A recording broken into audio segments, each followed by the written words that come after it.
जैसा कि हम सभी को पता है कि भगवत गीता सिर्फ एक किताब नहीं है, बल्कि संसार के सभी प्रश्नों के भी उत्तर मिलते हैं इसमें दुनिया भर का ज्ञान शामिल है।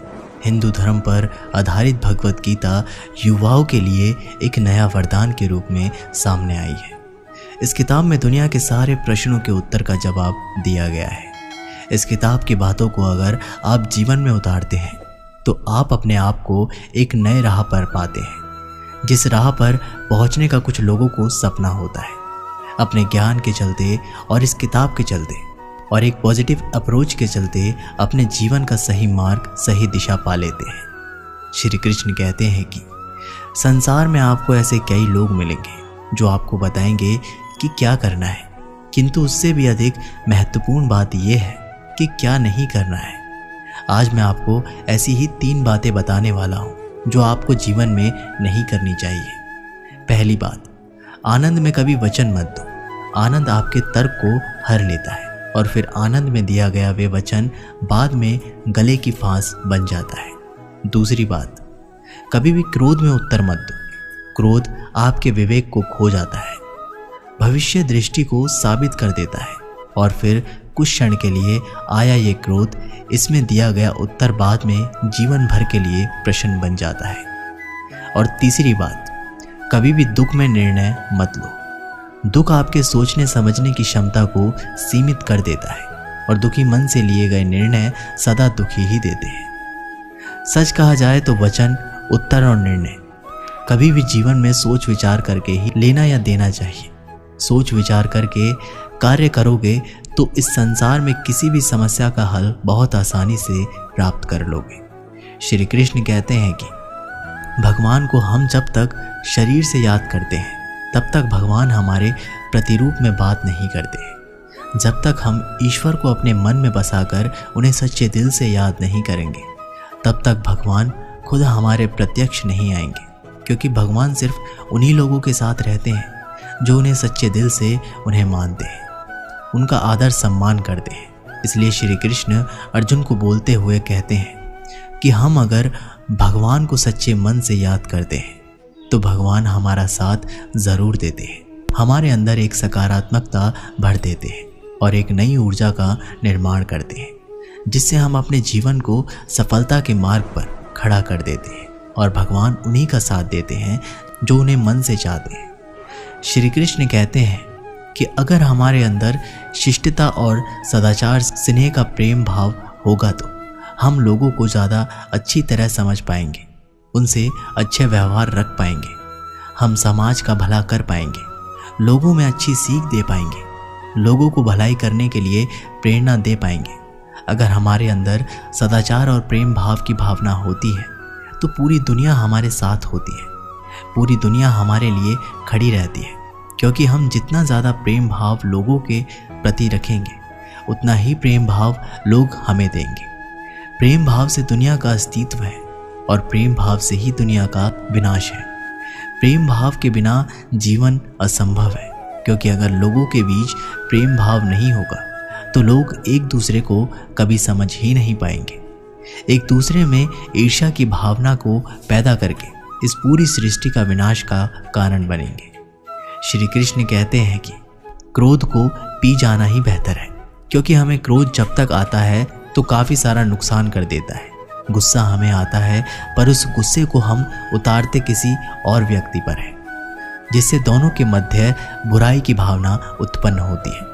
इसलिए श्री कृष्ण ने क्रोध को बहुत ही खराब माना है और कहा है कि व्यक्ति को क्रोध नहीं करना चाहिए। उसको अगर किसी बात पर क्रोध भी आ रहा है तो उस बात को वह शांतिपूर्वक सुने, समझे और उस परिस्थिति को देखकर उसमें सुधार करे, ना कि क्रोध करे।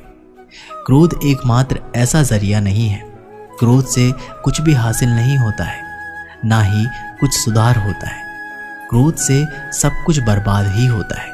इसलिए क्रोध ना हम कभी करें और ना करने दें। इस बात को अगर जीवन में अपना लिया तो आप लोगों को कुछ नए नज़रिए से देखेंगे, जिससे एक नई ऊर्जा उत्पन्न होगी और उस ऊर्जा से आपके जीवन पर बहुत ही गहरा प्रभाव पड़ेगा और आपकी ज़िंदगी काफ़ी हद तक निखर कर सामने आएगी। श्री कृष्ण ने कहा है कि जिंदगी में त्याग बहुत अहम भूमिका निभाता है।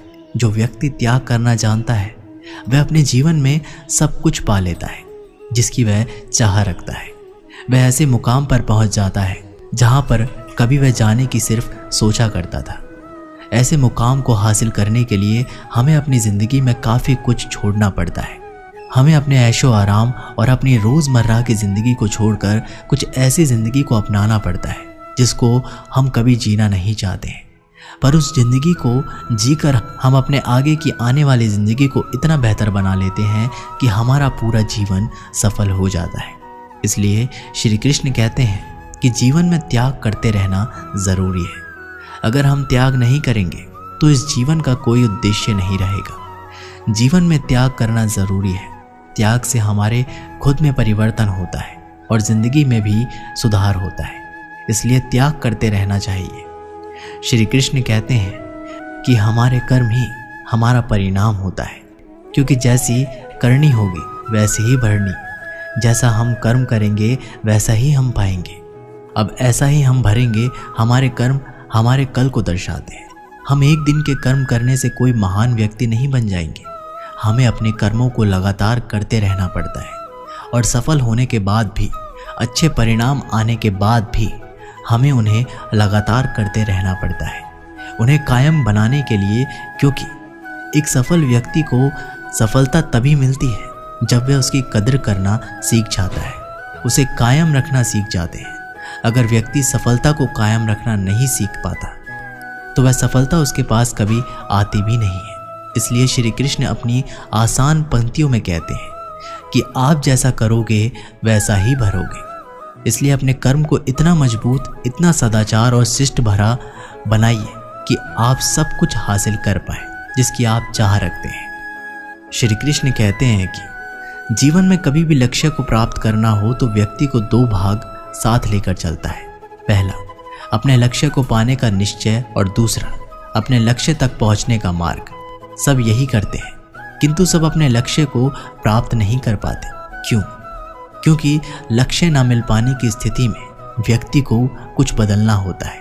कुछ अपना निश्चय बदल लेते हैं, कुछ अपना मार्ग। जो अपना मार्ग बदलकर प्रयास करते हैं उन्हें सफलता प्राप्त हो ही जाती है, किंतु अपना निश्चय बदलने वाले सफलता का स्वाद कभी नहीं चख पाते।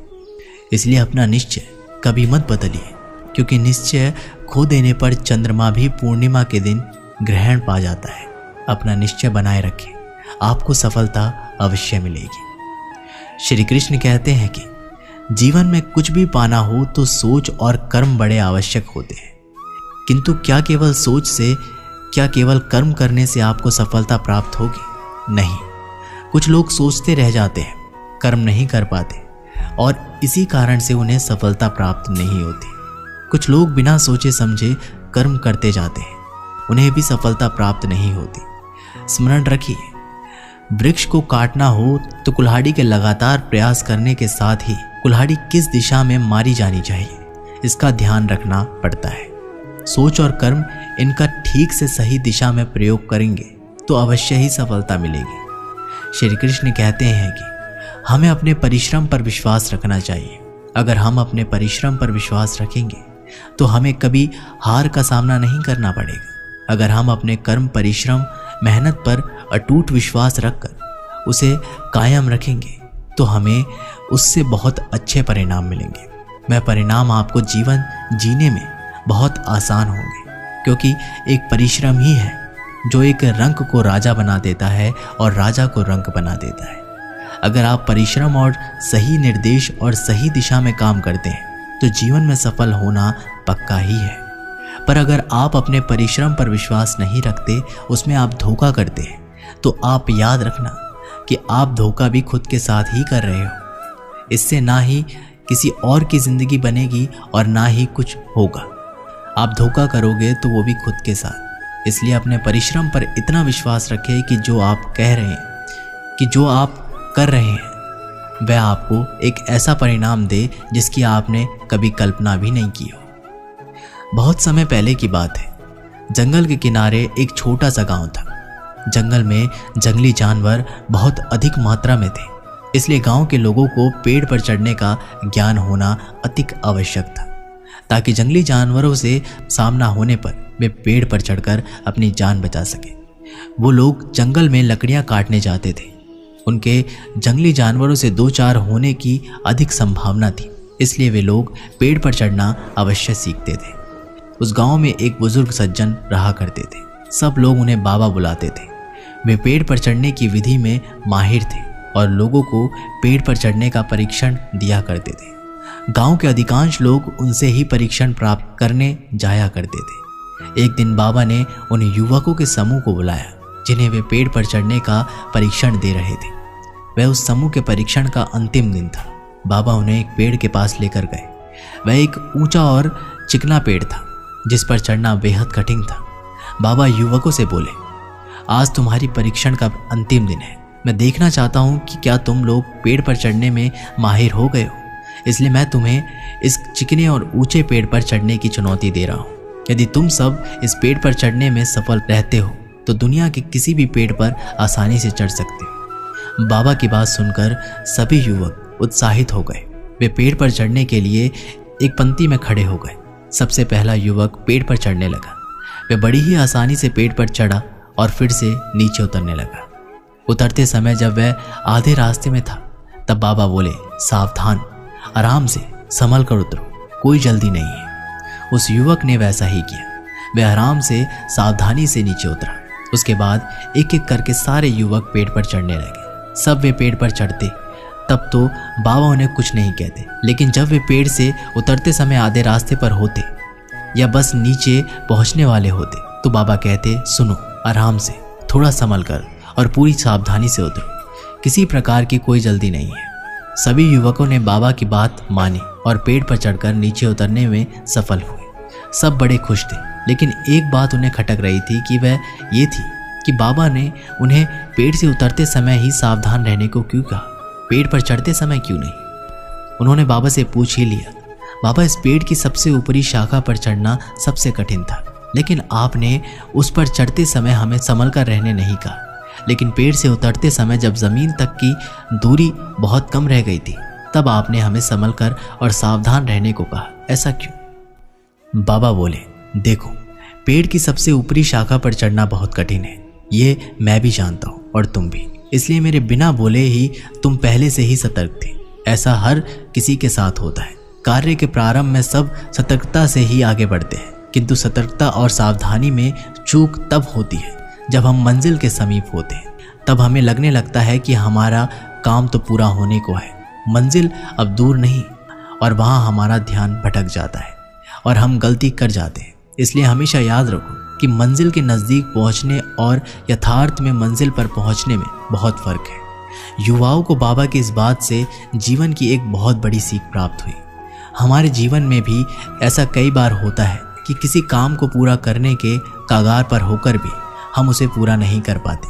अंतिम क्षणों में कुछ गड़बड़ हो जाती है और हम पछताते रह जाते हैं। अंतिम क्षणों की सावधानी से हमारा पूरा काम बिगड़ जाता है। ऐसा इसलिए होता है क्योंकि मंजिल के करीब पहुंचकर हम अपना धैर्य खो देते हैं। धैर्य खो देने के कारण हमसे चूक हो जाती है। इसलिए जब तक मंजिल तक ना पहुंचे धैर्य बनाकर रखें। कार्य के प्रारंभ में जितना धैर्य और सावधानी आवश्यक है, कार्य समाप्ति तक भी आवश्यक है। इसलिए कार्य पूर्ण होने तक धैर्य ना खोएं, उतना ही सावधान रहें जितना प्रारंभ में रखते हैं। कहीं धैर्य खो देना लक्ष्य खो देने का कारण ना बन जाए। दोस्तों, ये वीडियो यहीं पर समाप्त होती है। आशा करते हैं कि आप लोगों ने इस वीडियो से बहुत कुछ सीखा होगा। मिलते हैं आप लोगों से एक नई वीडियो के माध्यम से। तब तक के लिए बहुत बहुत धन्यवाद। जय श्री कृष्ण।